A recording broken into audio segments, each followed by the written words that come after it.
Okay, 3, 2, 1.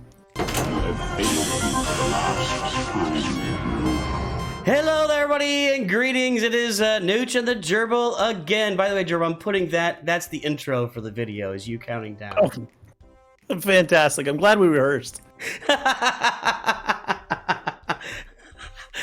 All right, man. What's no going on this rehearsing week? here. We have a list of stuff to talk about, but how are you doing? Oh man, I'm doing pretty good. Weather here's finally starting to simmer down. It's a cool 31 Celsius, if you know what that is. And I've been here so long, I don't recall what that is in Fahrenheit. So it's comfy. I like that. I truly have no idea. I know that we're not cool here yet. It was in the mid 90s yesterday. We got some rain last night, and this weekend is supposed to get in the 70s, so that'll feel a little nicer. So hot and humid. That sounds awful. All right, enough with old men talking weather.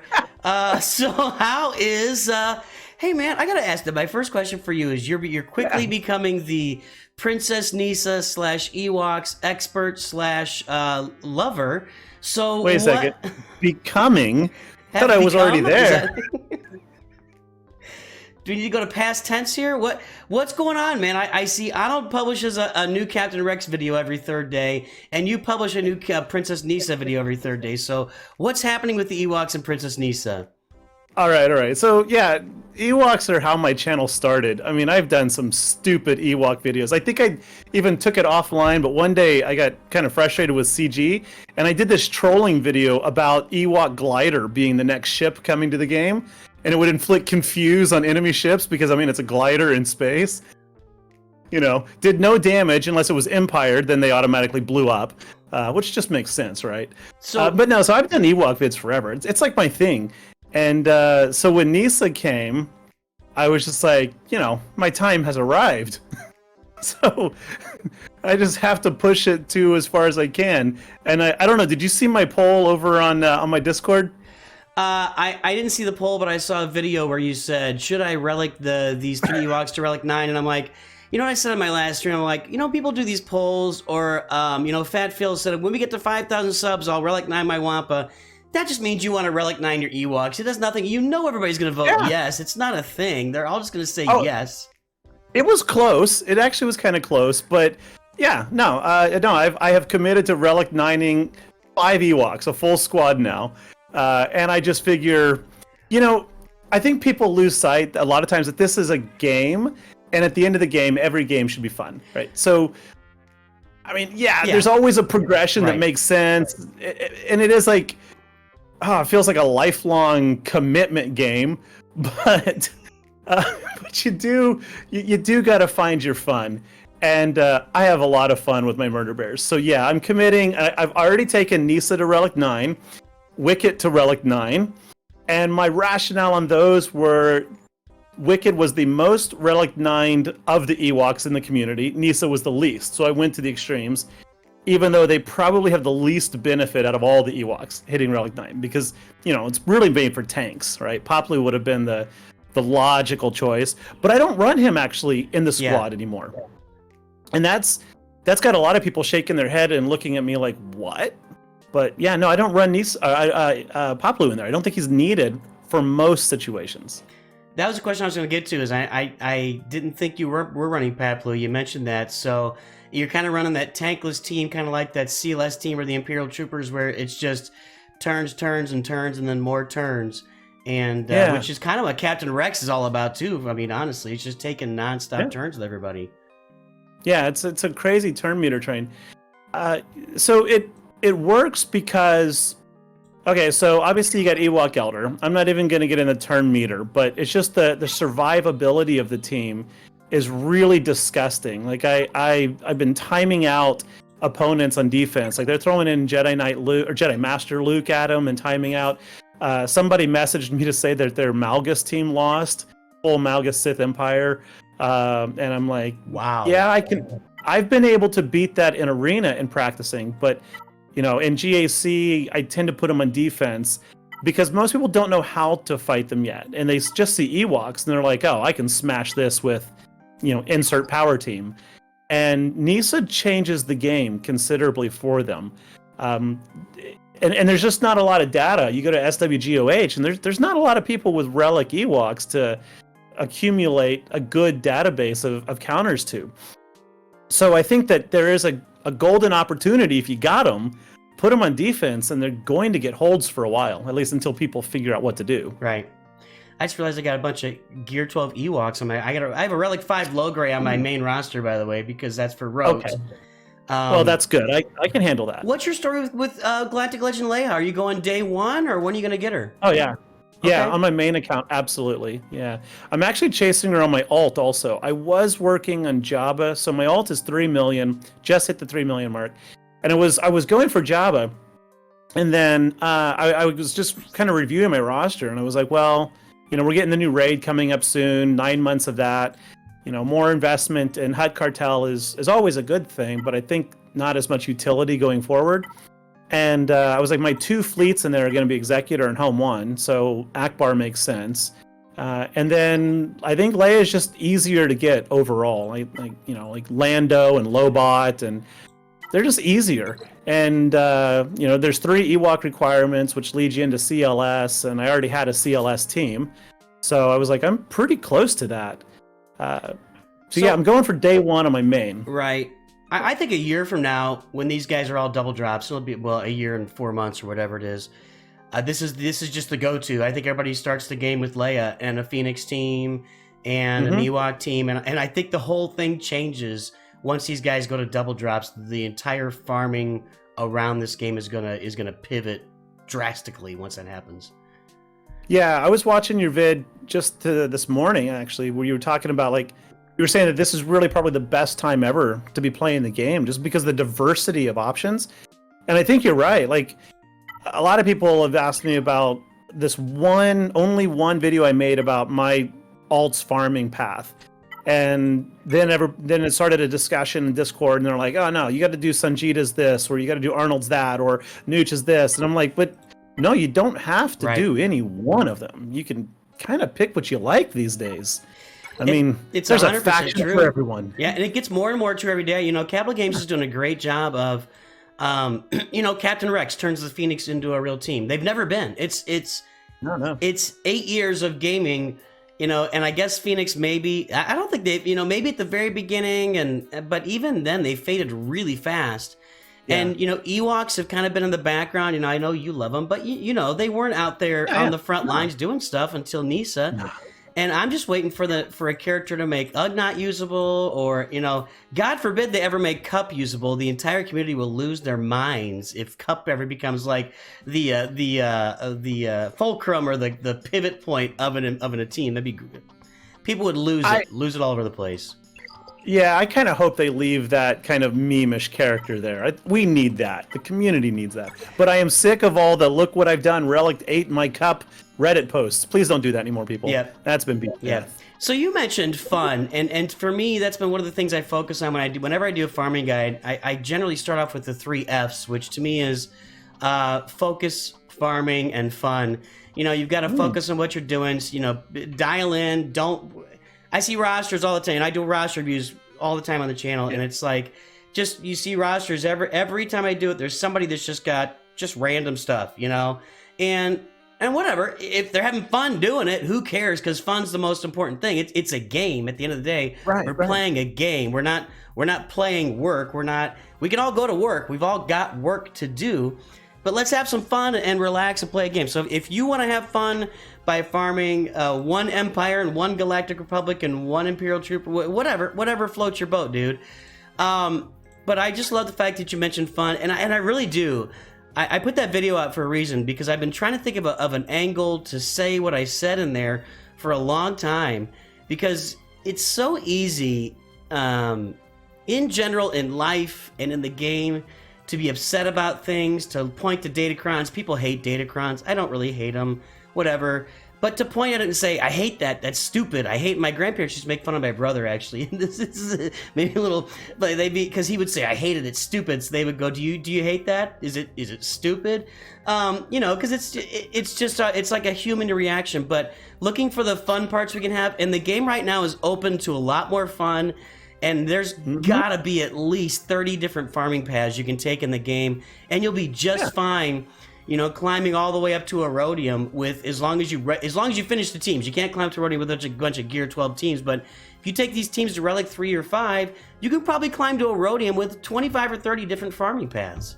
Yeah, that's for sure. And I mean, so Conquest just started, and my alt is in the normal Conquest, and I only have really 5 teams, maybe even 4. So I got CLS, I got Inquisitors, and then I've got like half-baked Mon Mothma Rogue One.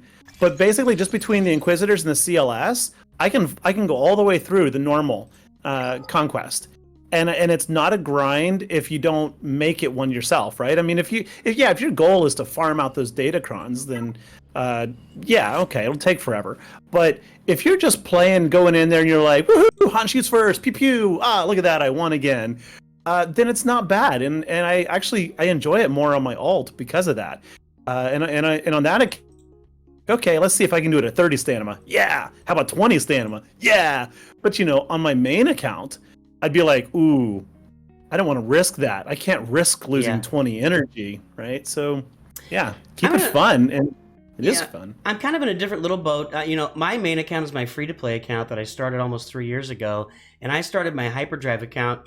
It'll be a year. When this video comes out, it'll be a year, and I'll publish this video on the same day I publish my 1 year anniversary of that hyperdrive account, and I'm pushing it into serious hyperdrive. We're going to start whaling on that account, and I'm going to get Galactic Legend Leia, and when I finish her, I'll go get the full Ewok team. I'll go get those full teams done after I finish her.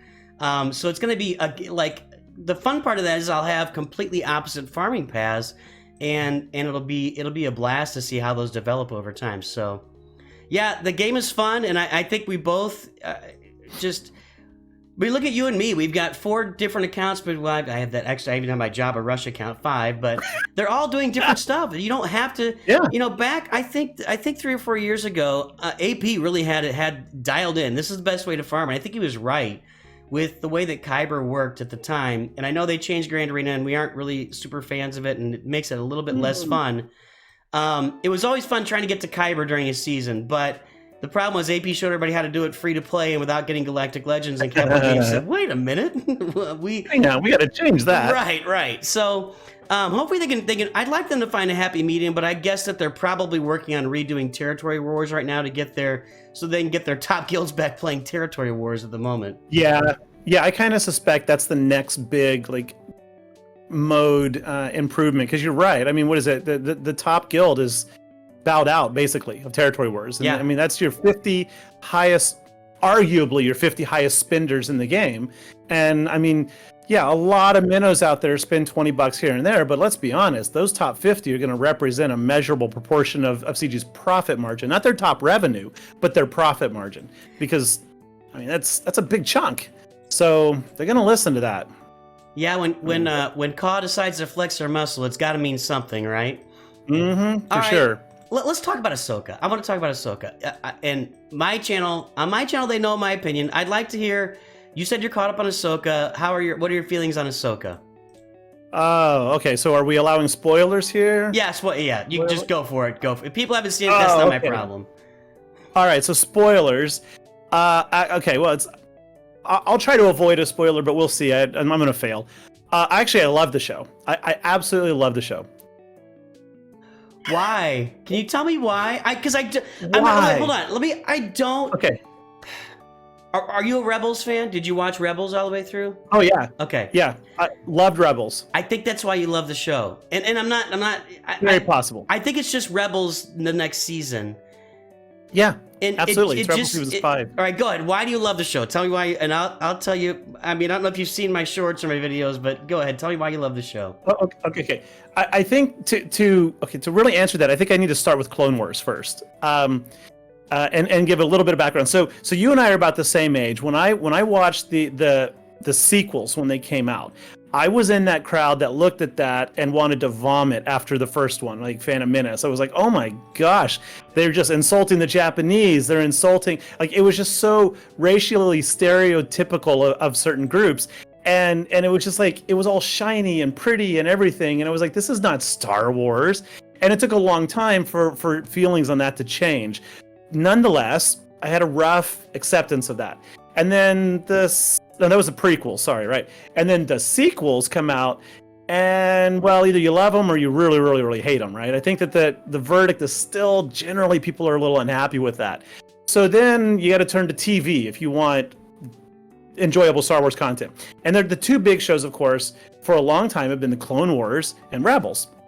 And the Clone Wars, I've struggled to get into it because of some almost philosophical reasons. So the very first episode, do you remember the first episode of Clone Wars? I went and saw the movie in the theaters, but I did sleep through most of it. But yes, I remember the first episode of Clone Wars where. Okay. Yeah. So Yoda with 5 clones, and it might be the 501st, I don't recall, but Yoda is with 5 clones, and there's a scene where they're in a cave, and Yoda says, "Take off your helmets," and they're like, "Why, sir? We all look the same." And he's like, "To me, you are all unique. In the Force, you are all special." And they make a big deal about how you are special, you are unique. And then from that point on, every third episode is like, we have to save the Senator, sacrifice that ship, blow up 1,000 clones, kill that whole army. Yay, but we saved the Senator. Or we have to rescue a Jedi, and 50,000 clones or whatever die, and 4-star like flagships are blown up, but we saved the Jedi. And I can't get past that. And I'm on season 5. I haven't seen the whole thing. I'm still going. But even just the last episode I watched, it was the same story. Rescue a Jedi, kill every clone in the show. And nobody blinks an eye at it. They're just like, but we saved the Jedi, right? So that's a struggle. Now, conversely, Rebels, from start to finish, it has some quirky moments too, but from start to finish, it is full-on character development for the Phoenix team. I mean, there's relationship developments, there's personal backstory development, it's deep and it's emotional. And spoiler, when Kanan dies, it's really, really touching. It's really a memorable moment. And so taking that cartoon and that character development versus kill everything you see in front of you, I think that it makes the Ahsoka show a lot more enjoyable and like celebratory to have it. So it doesn't bother you at all that the story is not moved forward by action, but by standing around and talking. That doesn't bother you that they just stand around and talk for half the show? Because that bothers me so. I can't tell you how much that bothers me. They just stand there. Literally, Ahsoka standing there talking to Hera. Hey, Hera, how are you? Hey, I'm great. Hey, there's Chopper over there. There he is. Hey, I'm a general. Did you know? Hey, General, how are you? What's going on with the rebellion? I don't know, man, but let's stand here some more and talk. And then let's talk some more. And then let's talk. And then let's have somebody get stabbed by a lightsaber again and not die again. What, but at least they didn't cut off their hand like everyone else. Everyone gets their hands cut off, so... But getting then cut their hand off. I'm fine with that. Cut a leg off.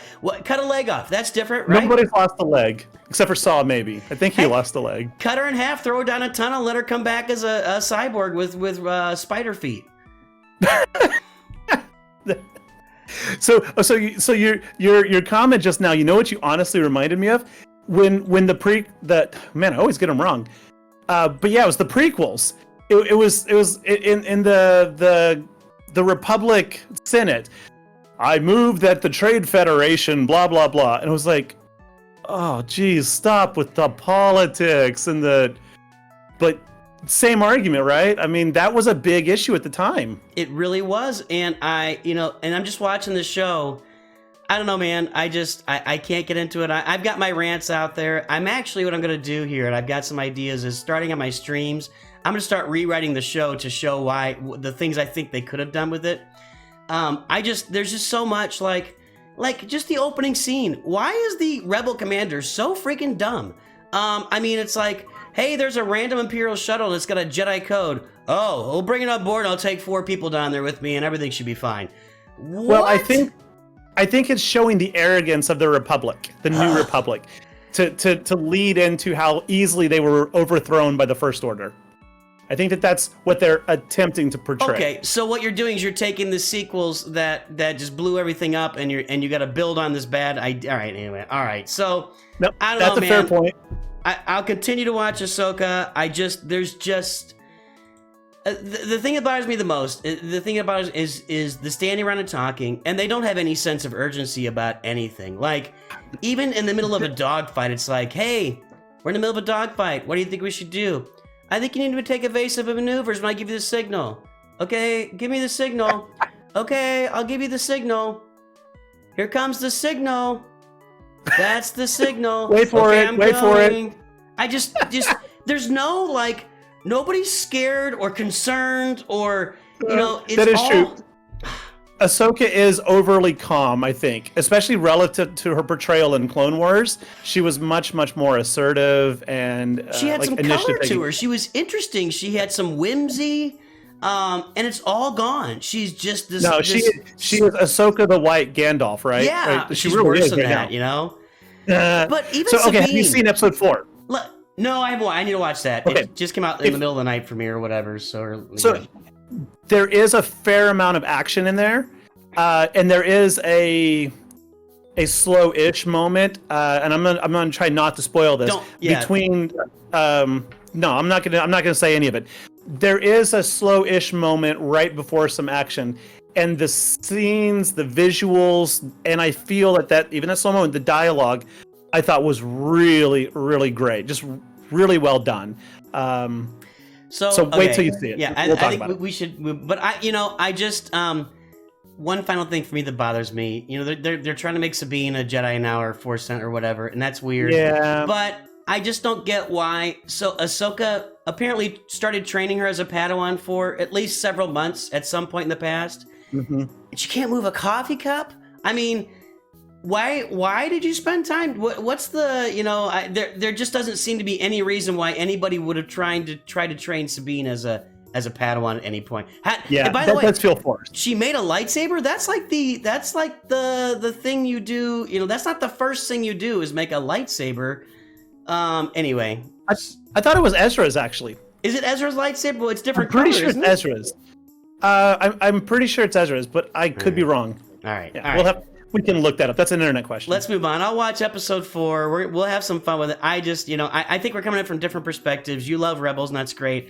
I feel like it really is more of just, so far it's just been more of fan shout-outs to Rebels fans. But, hey, if people love it, and I'm in the minority, then I guess, good luck to Disney. So, anyway. I don't know if you're in the minority. All right. So, we were going to talk about characters we want in the game, and I'll start off. I'll just start off here, and not trying to monopolize, but whenever I bring this up on streams or up with people in the community, it's always Jar Jar at the top of the list. I could put Jar Jar up against anybody. Queen Amidala. You know, there's a lot of Phantom Menace stuff missing, but I could put Jar Jar up against I can't think of it, but others, young Obi-Wan, any other character, and Jar Jar is always at the top of the list. No, I think Jar Jar would be a fantastic addition, especially if it led to a full Phantom Menace Naboo squad. It doesn't even have to be all Gungans. I mean, it can be a hybrid team, right? But I think a faction of Gungans would be fabulous. Whether you love or hate them, the fact is they're there. They are a significant part of the prequels. And I think that they bring some character uniqueness to the Star Wars world. I mean, just one of my early complaints was that they have force fields and Boombas, but they're basically on foot and horseback, right? And I was like, how can they be so primitive and yet have such effective weaponry? But that's actually kind of cool. I mean, that's their culture, right? I like that diversity, that uniqueness. But yeah, like Boss Nass would be so cool. Yeah. Kind of in the background with a Gungan soldier or two, and Jar Jar, and I don't know who else. I think that'd be fun. I just want Boss Nass to have a unique ability where he just goes. He's got a spray spin all over the screen. Yeah, that's got to happen. And you could have so much fun with a Jar Jar kit. Oops. I got your back. Go ahead. Oh yeah, like a Jar Jar ability. Oopsa, right? Where drops a bomb on his own side, but something, ricochets off of his Jar own Jar's unit. kit has to be 100% accidental, goofy stuff happening to the other team, absolutely. Yeah, he's got to have confuse in the kit. It's got to be in there. There's got to be other things. And confuse, like I think someone said he inflicts confuse on his own team, but somehow, And like the team, somehow the Gungan team will benefit from the debuffs that Jar Jar applies to his own team. And, you know, like kind of like each the debuff Sith applied, Empire, they I gain guess. the opposite effect, but it still counts as a debuff, but it's the opposite effect. Right. Yeah. Something like that. Something like that. I think that'd be great. Well, who else do you want to see come to the game? I think there's a lot of characters, and I don't remember their names, but from Phantom Menace, I would like to see more of. I want more pilots for one thing. I think his name is it Nien Nunb? I think is his name. Yeah. I would love to see Nien Nunb as a pilot, either an X-wing pirate or, of course, pilot. Or why not get another Falcon? Right? Get Lando and Nien Nunb Falcon because we need more Falcons. You know, yeah, and I was I'm surprised. You know, we did this Return of the Jedi thing, and I think everybody's talking about. You know, you didn't put Endor Han in there. You didn't put Endor Luke in there. Mm-hmm. You could probably squeeze something goofy with Chewie to make him Endor Chewie. I don't know how they would do that exactly, though. That'd be a put him in the cockpit of an ATST or something. Wouldn't that be a cool ultimate, though? Leia summons an ATST piloted by Chewie and an Ewok. There you go. There you go. Yeah, be a cool one. As your sixth character. You know, I don't know if you remember this. I don't know if you were playing the game at the time that they actually announced a vehicles game mode. Yep, I remember that. Yeah, and then like 4 months later they said, we're not doing that. Yeah. What a shame, right? I mean, there's the vehicles in Star. I mean, the depth that could add to the game just having vehicles in the game, right?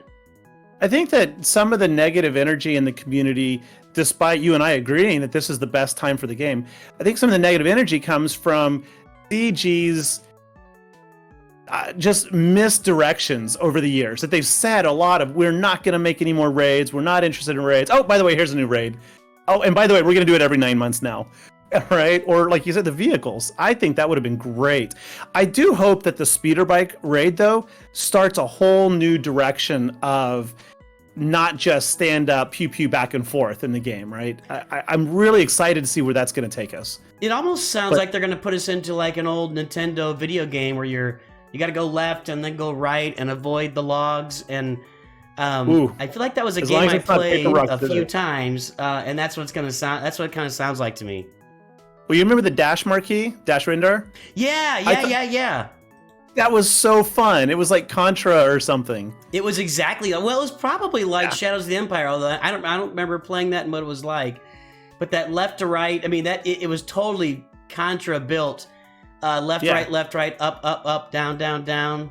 Select, start, right, and get your unlimited lives in Contra.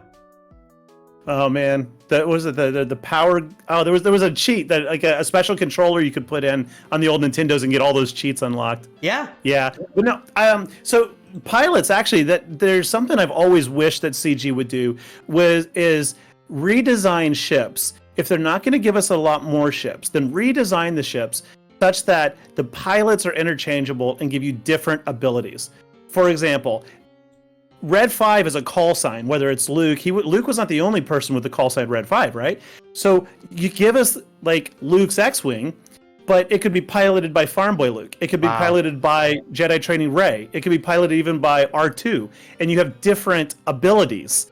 Similarly, TIE Fighter pilot versus First Order pilot. You could mix up the pilots for the different ships. And I think that could add so much just flair to the game. A lot of confusion at first. But I think that would be so much fun. Yeah. But then you don't need a new Falcon. You just put Lando in there. Lando and Chewie instead of Han and Chewie. I think that could be so much fun. You're kind of blowing my mind, man. I mean, I can see that where maybe they have one ship ability. Every character has one ship ability. And you'd have them where it's limited. You work with 3 or 4, like Lando only works with Falcons and Han only works with Falcons and right. I think I think you'd have to have more of those ships in the game for sure. But that sounds like a lot of fun. Although, yeah, you'd have to introduce that slowly over time. But, you know, I was having a conversation with my son yesterday, and this is actually a video I want to make. And it kind of was where I was before I did the, this game's in a great place video. But I don't know where the end of this game is. And when I really look at it, especially now with the way they've got the game built, and so many people are coming back. I talk to people all the time, and I had a bunch of comments on that video, Yep, I quit during the Darth Revan meta. Everybody quit during the Darth Revan meta. I mean, so many people quit. And a lot of them are coming back and playing now. Yeah. And maybe they're not whaling, but they are spending and they're doing stuff. And I just wonder if people are coming back to the game and really look at the figures out there that are available. The game's making $6 to $7 million a month, which is not where it was in its heyday. But it's not, you know, I know they're not spending $6 to $7 million a month on production. I mean, they're paying the testing team about $40 a month to test, and then they just let Arnold do the rest of it. So $40 is generous. Yeah, that might be generous. Yeah, like I said, I think it might be. Again, I have to apologize to the CG testers. I feel bad. I know you're just humans trying to raise your family, but I feel like it's just two monkeys at a table on typewriters. But I don't know why this. You know, Clash of Clans has been around for what?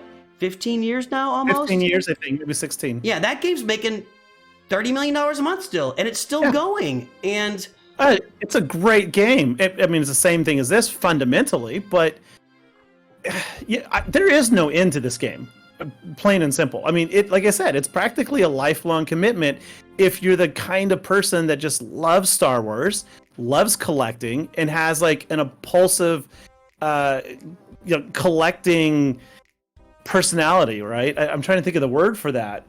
Compulsive disorder. It's called obsessive addiction, compulsive my disorder. friend. Yeah, addiction. That's it right there. Yeah, you know, and like, so as long as Disney's cranking out content, and as long as there are loyal Star Wars fans, this game is likely going to continue to generate enough revenue for CG to keep it. And then, of course, right now they kind of need it to bankroll their other projects. Yeah, I think all that's true. I just think that this game has the potential to just be here forever and just run and run and run. And maybe at some point they add the pilots feature, or they do bring in the what was I saying? The vehicles. Vehicles, yeah. I mean, the vehicles is an endless, bottomless pit. I mean, you could even bring in the what were they? The stupid cyborg kids from Boba Fett with their oh my gosh, Power the Ranger Vespa crew. Yeah. No, please don't. Did you know that Boba Fett, the recent one, Dad Bob? I wish I could remember actors' names. I don't remember them. But he was slated to be in Ahsoka, and it was recently announced that he will not be making an appearance. So like that show just continues to die slowly. So. It was a bad show. It started off with a little bit of promise, not a lot, but a little bit, and then they just destroyed who Boba Fett is. Just systematically destroyed the person that Boba Fett is, and really disappointed. I just don't understand. That made no sense to me. No. Kind of similar to Kenobi with his lightsaber bouncing off Stormtrooper's armor. They don't seem too concerned to. It's just weird. It's just weird that they're okay with that. You know, weird that they're okay with that. There's been a lot of questionable decisions. Well, I mean, like Rey learned the Force like that without any training, right? Luke took years on Dagobah. It's just like, oh, come on. Yeah, do we think Luke took years on Dagobah? Yeah, he was there for 2 years, wasn't he? I feel like that's retconning it. I don't feel like he was there. I mean, what were Han and Leia doing for 2 years? Fighting the Empire. No, I'm not on board with that. I don't care if Filoni said it. I'm not on board with that. Did Lucas say that? I believe so. I'm Googling it right now, real quick. According to Star Wars movies, Luke was only on Dagobah for a few weeks to a month. I really thought he was there. Okay. This is according to some random person's answer, not a definitive source, though. That sounds better to me. Like, I mean, because you think of like the Millennium Falcon traveling to Bespin without hyperdrive, and that probably would have been a few weeks or whatever it was, because they found a closed system. Okay, I will research the snot out of this and get back to you. You're probably right. Anyway, all right, you've got down here Zetas and Omicrons we want. That is not a topic that I'm really versed at. Like, do you have some Zetas and Omicrons in mind that you would like to see in the game? I mean, to me, I would look at a character and say I'd like to see something more on this character, but I'm not like I don't think I excel at saying this is exactly the more thing I'd like to see on this character. So what do you got in mind there? So like my ult has just hit the 10 million mark. Woo, go me! Hey, nice. And I'm sitting on about 200 Zetas, 500 Omegas, and at one point in time, you know, I was really, everyone is crunched for those. But as you progress in the game, they don't become more abundant. You just don't need as many. So I think one solution there, instead of just fully reworking characters, is to add a new Zeta or add a new Omicron level to them, or Omega or Omicron, yeah. And I think that there are plenty of characters. Like, so I just did a Q&A video where somebody was talking about, I can't get all the Zetas I need, and here's the teams I'm working on. And I was like, well, I think maybe part of the problem isn't that there's not enough Zetas, but that you're going too broad. So if you're gonna go broad, find a squad like the Jawas that have no Zetas, and yet in the Crate Raid they have no way to recover a swallowed player. So give someone a Zeta, if for no other reason, to make them more viable in their own raid, right? Since the beginning of time, I've wanted a Zeta on Ewok Elder. He has no Zeta. Most Ewoks, well, I think there's only 6 Ewok Zetas in the whole faction. I could be wrong, but you know, like Ewok Elder has, I think, incredible utility people overlook, because he can revive any character of any faction. It doesn't matter. He can revive a GL. So what I've always thought would be fun for him is like if he had a Zeta that allowed him to pass on his special ability when he dies. Ewok Elder cannot be revived, but the leader of the squad gains his like tribal teachings or something, like inherited knowledge kind of thing. I always thought that'd be fun. But also more recently, I had a video. People were asking me who should get a solo Omicron like Wampa or Ahsoka. And I had a great discussion about that. And I was like, oh, you know who came to mind immediately was Jedi Knight Luke. And I think back to the scene where he boards that ship and he just takes out all of those death troopers on his own. And I was like, yeah, Homeboy really should have an Omicron like that, because his kit is good, but not amazing anymore. And I don't know if it ever really was amazing. It's really good, but it feels aged. So you give him an Omicron to give him a solo ability, whether it's in Conquest or territory battles. I think that would be very fun and worthwhile. And it even fits his Empire Strikes Back motif, because in Return of the Jedi, he goes down to Endor, everyone goes off to fight, and he's like, yeah, I'll see you later. I'm gonna go take on the Emperor by myself. I think that's fair. You know, actually, Jedi like Luke could probably do a bunch of soloing as it is without an Omicron, but you're kind of saying, like, give him a Merciless Massacre. Give him the Dark Trooper Merciless Massacre. How about we just get they'll just give us a new Luke at some point. Why not? Just put the hood on him instead. So he starts with a hood, and that's, what do we call that? Mando Luke. I don't know. I hear you on that. So has anybody ever tested Ewok Elder reviving a Galactic Legend? I'd love to see that content. You should do that. So, yes. I've never been able to have the GL die first, but in Conquest, there's the event feat where you need 100 kills with Seer or Cal Kestis, and I run Ewok Elder there, because if Cal dies, Elder can revive him. So I go Jedi Master Luke, right? Because he does that Jedi special ability that does massive damage, right? Mm-hmm. So you get the kills with his special. So I run Jedi Master Luke, I run Cal, I run Revan, who has Savior, of course, Jolee, and then Ewok Elder. And so you've got all the revives and everything, and then Luke's taunting, and it's pretty cool, and you can almost guarantee that you can keep Cal alive that way. I think that sounds like a lot of fun, man. I mean, that would be fun to see. Have you put a video out on that team? I don't remember seeing it if you did. I don't know if I did. I've talked about it in a few different videos here or there, but... Yeah, you should publish that sucker. I like that. The sound of that, it's got a nice sound to it, so... So let's diverge a little bit then. So what are your thoughts on the Datacrons? So, you know, I make a Datacron video every now and then, and I just think people hate them. You know, people don't really watch Datacron videos. And when I do a poll on Datacrons, people just don't care. It gets about a third of my normal views when I make a Datacron video, no matter how I tilt it or spin it or talk about it. I have fun with them on my main account. Then I'm actually playing through Conquest while we're talking here, and most of it's just autoing here. But, you know, I use Conquest to farm Datacrons on my main free-to-play account, and I get a lot of Datacron action on that account. Believe it or not, free-to-play even. What are your thoughts on the Datacrons? Because I feel like you mentioned earlier that they should just, you know, add Zetas, add a Zeta to Ewok Elder because he doesn't have one, and you know, it gives an extra layer to that team, and it kind of reworks a character without reworking a character, right? Yeah, yeah. But that's kind of what a Datacron does too, in a different way. And I think that Lobot's the first rework since, I don't know when. When was the last rework before Lobot? Was it Maze? That might be right. And what was that, a year and a half ago? That's been a At while. least.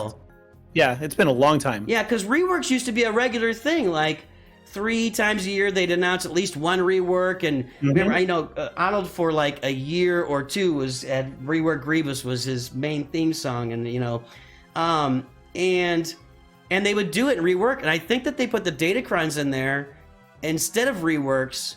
And let me expand that a little bit further. If we don't like Datacrons, what other way can Capital Games do some monetizing? Because they, you know, if we want the game to continue, there's got to be the monetization there that Datacrons is providing right now for the company. So we need to have an idea to replace that maybe doesn't provide as much ire to the community.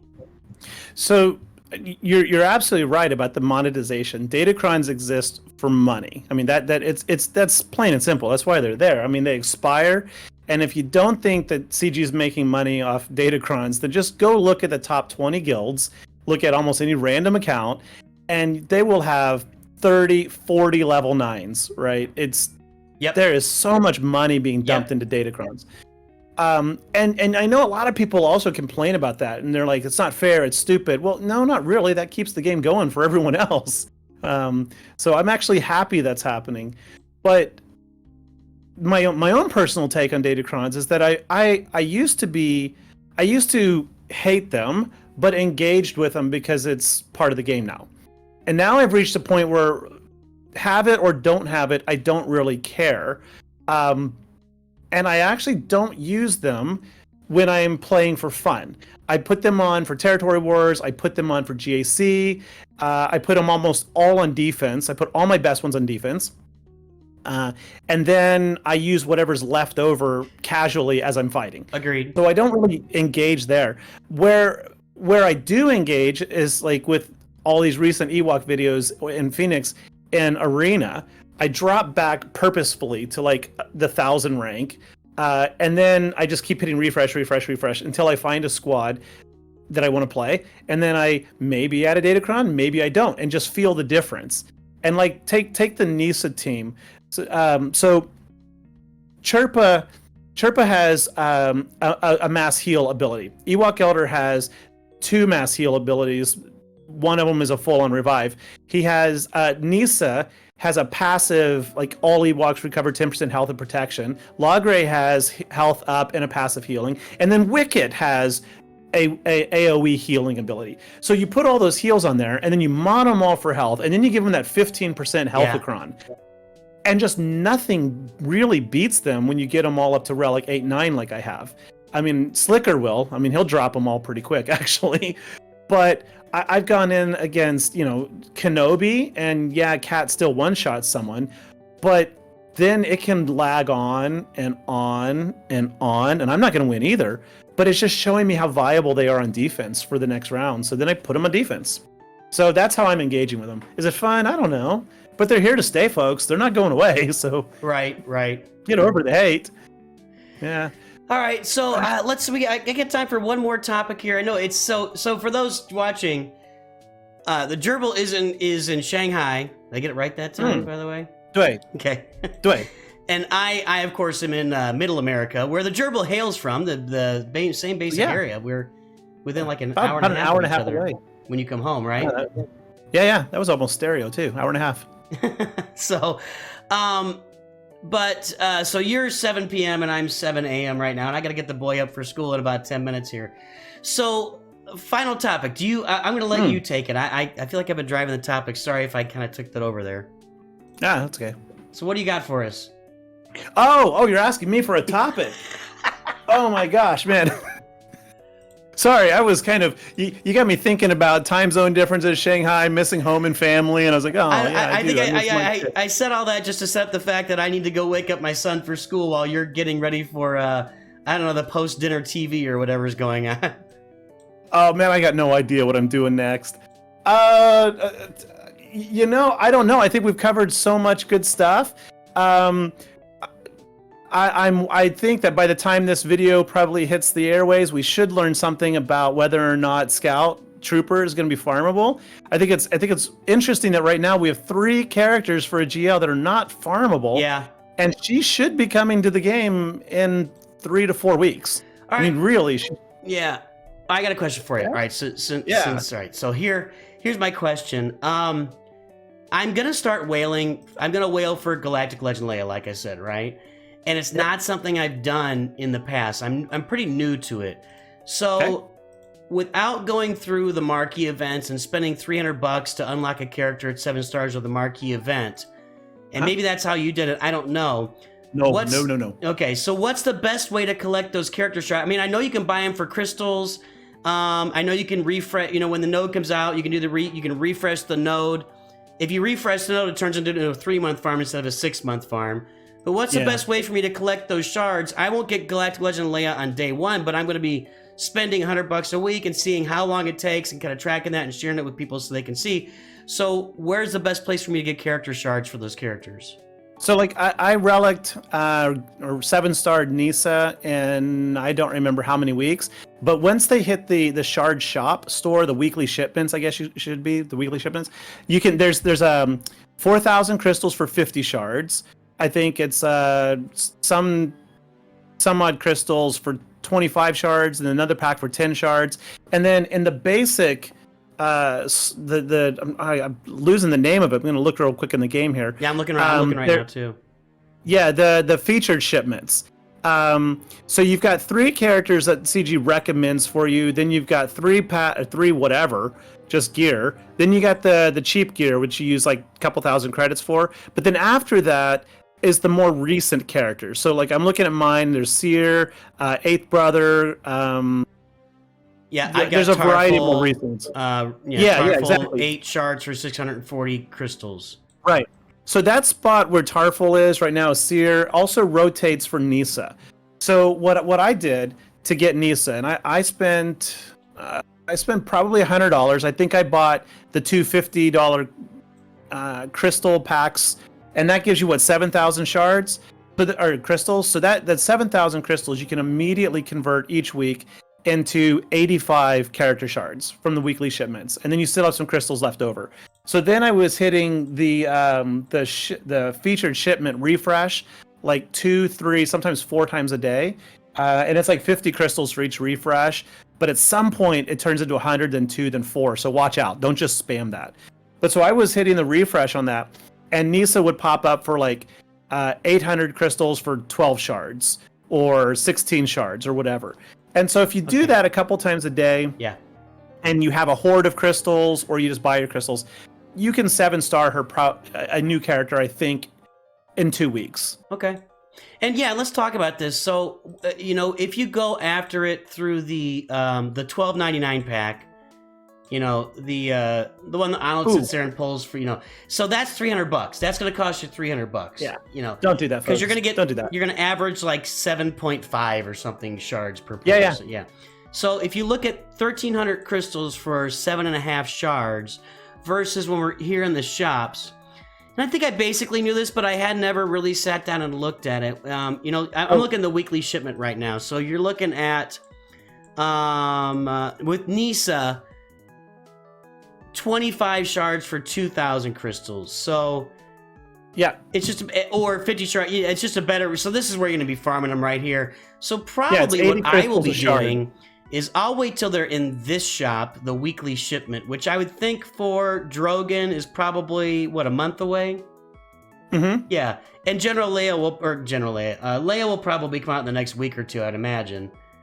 I think the kit should hit in about a week, maybe 2. Yeah. Mid-September. And so probably I'll be able to get Drogon in here and Rex and Scout Trooper in here, and if I'm looking at that, I'll have to do some math and see how quick. I mean, I'm thinking if I spend $100 a week, I think I can unlock Galactic Legend Leia in 2 to 3 months. I don't think it's going to take me that long, honestly. I've already got a bunch of gear done too because these characters are already on my roster, you know. Yeah, if you buy those crystal packs that Arnold whales on, $12.99? Yeah. If you hit the 5, you literally just spent 260 crystals per shard. Yeah. 260. But in the weekly shipments, those 4,000, 2,000 packs, whatever, those are 80 crystals per shard versus 260. Yeah. So, yeah, $300 turns into about okay. 75 to 100, give or take. If you just whale it fast. That's not, I guess that's whaling. I don't know. How do we define whaling? I don't know. I think that whaling, I don't have a number, you know. I think the Krakens would be the guys that would spend that on day one with Arnold. And then, you know, they're probably sitting on 50,000 crystals and a whole bunch of energy at all times. You know, they don't worry about their energy. They don't worry about the crystals they just buy. And then you have your whales who maybe $100 a week is a whale. You know, I think that probably is like that whale level, spending somewhere in the range of $2,000 to $5,000 a year. And then your dolphins, you know, $20 to $50 a month, something like that. So, yeah, I basically just reinvest anything I make on my YouTube channel. That's, you know, that's where I'm getting to too. And you know, for me, it's investing it back in. I started playing Loader Homie, which I feel is a dying game already, and I spent a bunch of money. I mean, I spent like $2,000 on that in the first couple of months because I was trying to, you know, get out to the business. Yeah, I wanted to sprint to the front and get, you know, Elrond done, and realizing that the game was already just toast and it wasn't working, and I'm like, well, man, I can spend less than that and make some really good things happen in Galaxy Heroes and make some really good content out of it. So. Yeah, I feel like that's well worth it for me to do, and folks are watching and contributing. So let's give a little bit back for what they're giving to me, you know. Yeah.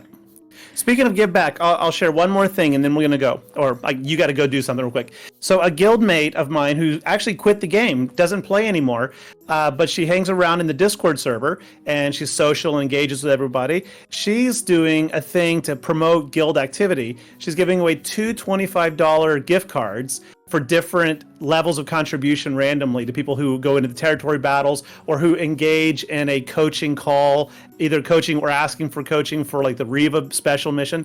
And I just think, like, you know, that kind of thing is amazing, that, like you just said, give back to the community. That's probably what keeps me in Star Wars Galaxy Hero more than anything, is all the people in Discord, the conversation right now, the comments that I interact with people.